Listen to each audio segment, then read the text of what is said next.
എല്ലാവർക്കും നമസ്കാരം. പല ആളുകൾക്കുള്ള സംശയമാണ് ലോ ഓഫ് അട്രാക്ഷൻ, അഫർമേഷൻ ഇങ്ങനെയുള്ള കാര്യങ്ങളിലൂടെയൊക്കെ നമ്മൾ ആഗ്രഹിക്കുന്ന കാര്യങ്ങളൊക്കെ നടക്കുമെന്ന്. ലോ ഓഫ് അട്രാക്ഷനും ഇങ്ങനെയുള്ള കാര്യങ്ങളൊക്കെ നമ്മൾ ജനിച്ച നാൾ മുതലേ ഉള്ളതാ.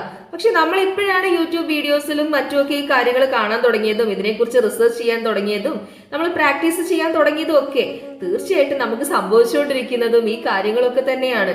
എനിക്ക് നിങ്ങളോട് പറയാനുള്ളത്, നിങ്ങൾക്കൊരു ആഗ്രഹം ഉണ്ടെങ്കിൽ അത് തീവ്രമാണെങ്കിൽ അത് തീർച്ചയായിട്ടും പ്രപഞ്ചം നടത്തി തരും. നിങ്ങളുടെ ഉള്ളില് തീവ്രമായിട്ടുള്ള ഒരു ആഗ്രഹം നിങ്ങളുടെ സബ് കോൺഷ്യസ് മൈൻഡിൽ എത്തുകയാണെങ്കിൽ സബ് കോൺഷ്യസ് മൈൻഡ് അത് തീർച്ചയായിട്ടും യൂണിവേഴ്സിന് കൈമാറുകയും നിങ്ങളുടെ ആഗ്രഹം അതിവേഗം നടക്കുകയും ചെയ്യും.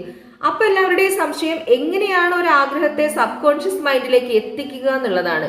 എനിക്ക് നിങ്ങളോട് പറയാനുള്ളത്, നിങ്ങൾ ഇമോഷൻസും ഇമേജസുമായിട്ട് നിങ്ങളുടെ ആഗ്രഹത്തെ സബ് കോൺഷ്യസ് മൈൻഡിൽ എത്തിക്കാൻ ശ്രമിച്ചാൽ തീർച്ചയായിട്ടും വളരെ പെട്ടെന്ന് തന്നെ ആ കാര്യം നിങ്ങൾക്ക് നടന്നു കിട്ടും. അല്ലാതെ നിങ്ങൾക്ക് അഫർമേഷൻ പറയാം, യാതൊരു ലോജിക്കും വേണമെന്നില്ല. അതായത് ഒരുപാട് തവണ റിപ്പീറ്റ് ചെയ്യുമ്പോൾ സബ് കോൺഷ്യസ് മൈൻഡ് അത് കോപ്പി ചെയ്യും, നിങ്ങൾക്കത് നടക്കുകയും ചെയ്യും. പക്ഷെ അതിലും ഫാസ്റ്റ് ആയിട്ട് ഇമോഷൻസും ഇമേജസുമായിട്ട് കൊടുത്തു കഴിഞ്ഞാൽ വളരെ പെട്ടെന്ന് നടക്കും. അതിനുള്ള ഒരു എക്സാമ്പിൾ ഞാൻ എൻ്റെ ലൈഫിലൂടെ തന്നെ നിങ്ങൾക്ക് കാണിച്ചു തരാം. ഞാൻ 8th സ്റ്റാൻഡേർഡ് പഠിക്കുമ്പോൾ ഉണ്ടായിട്ടുള്ള ഒരു കാര്യമാണ് ഞാൻ നിങ്ങളുടെ അടുത്ത് ഷെയർ ചെയ്യാൻ പോകുന്നത്. സത്യം പറഞ്ഞു കഴിഞ്ഞാൽ ഞാനിതുവരെ ആരുടെ ഇത് കാര്യം ഇങ്ങനെ പറഞ്ഞിട്ടൊന്നുമില്ല. പക്ഷേ എനിക്ക് തോന്നുന്നു, ഇപ്പോൾ എൻ്റെ ഈ ഒരു പ്രൊഫഷൻ അല്ലെങ്കിൽ ഞാൻ ഏറ്റെടുത്ത ദൗത്യം നിങ്ങളിലേക്ക് എത്തിക്കണമെങ്കിൽ, നിങ്ങൾക്ക് ഒരുപാട് പേർക്ക് മനസ്സിലാവണമെങ്കിൽ ഇത് ഞാൻ പറഞ്ഞേ പറ്റൂ. അങ്ങനെ ഞാൻ 8ാം ക്ലാസ് പഠിക്കുമ്പോൾ ഞാനൊരു കലാലയത്തിൽ മ്യൂസിക് പഠിക്കുന്നുണ്ടായിരുന്നു. ഓക്കെ, അങ്ങനെ അവിടെ നമ്മുടെ നാട്ടിൽ തന്നെയായിരുന്നു. ഞാൻ കോഴിക്കോടാണ്. അപ്പോൾ അവിടെയുള്ള ഒരു കലാലയമായിരുന്നു. അങ്ങനെ എല്ലാ വർഷവും അവിടെ ഉത്സവത്തിൻ്റെയൊക്കെ സീസൺ ആവുന്ന സമയത്ത് നമ്മുടെ കലാലയത്തിൽ ദശാവതാരം എന്ന് പറഞ്ഞിട്ടുള്ള ഒരു നൃത്തരൂപം നിങ്ങളൊക്കെ കേട്ടിട്ടുണ്ടാകും. അപ്പൊ അതിന് ഒരുപാട് പ്രോഗ്രാം ഉണ്ടാകും.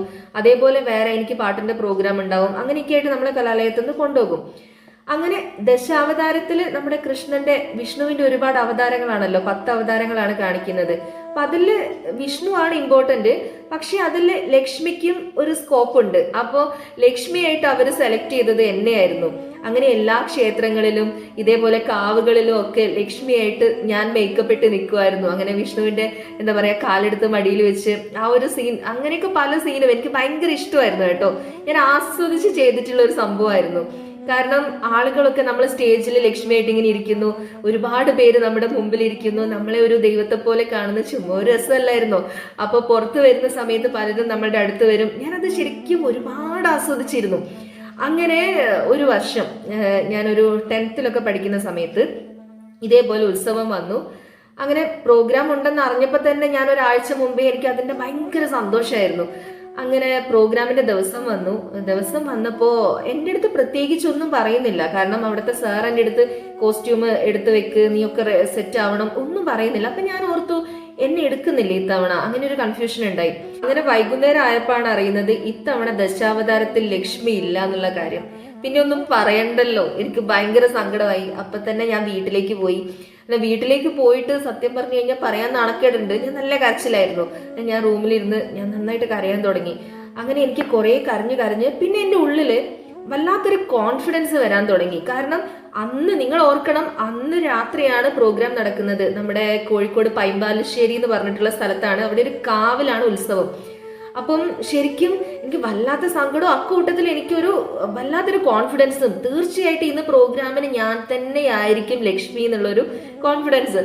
അങ്ങനെ ഞാൻ എന്ത് ചെയ്തു, അവിടെ കിടന്ന് കരഞ്ഞുകൊണ്ട് തന്നെ ഞാൻ ഇങ്ങനെ മനസ്സിൽ ഓർക്കുക, വെറുതെ ചുമ്മാ, അന്ന് ഞാൻ കുട്ടിയല്ലേ.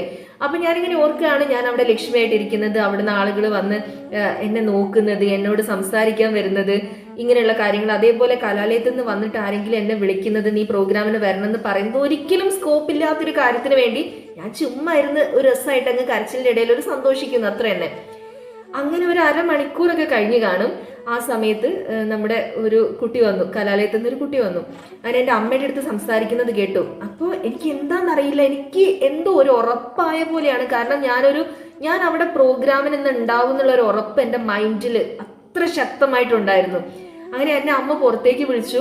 നോക്കുന്ന സമയത്ത് എന്നോട് പറഞ്ഞു, നമ്മുടെ കലാലയം നടത്തിയിരുന്നത് ഷിജുലാൽ എന്ന് പറഞ്ഞിട്ടുള്ള ഒരു ചേട്ടനായിരുന്നു. അപ്പൊ സാറ് നിന്നെ അവിടേക്ക് വിളിക്കുന്നുണ്ടെന്ന് പറഞ്ഞു.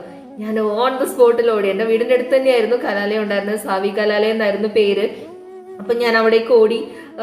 അവിടെ എത്തിയ സമയത്ത് പറഞ്ഞത്, നീ പ്രോഗ്രാമിന് വരണം, അച്ഛനെയും കൂട്ടി അങ്ങോട്ട് എത്തിയാൽ മതി എന്ന് പറഞ്ഞു.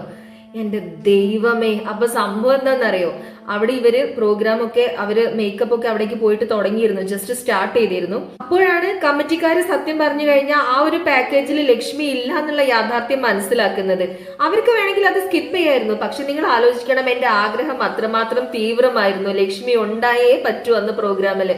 അപ്പൊ എനിക്ക് നിങ്ങളോട് പറയാനുള്ളത്, നിങ്ങൾക്കൊരാഗ്രഹം ഉണ്ടെങ്കിൽ നിങ്ങൾ അത് നടക്കുമെന്ന് ഉറച്ചു വിശ്വസിക്കുക. നിങ്ങൾ ഒരിക്കലും യൂണിവേഴ്സിനെ സംശയിക്കരുത്. ഓൾറെഡി ഈശ്വരനെ വിശ്വസിക്കുന്നവരാണെങ്കിൽ ഈശ്വരനെ നിങ്ങൾ ഒരിക്കലും സംശയിക്കരുത്. ഓക്കെ, നിങ്ങൾ ഉറച്ചു വിശ്വസിക്കുക.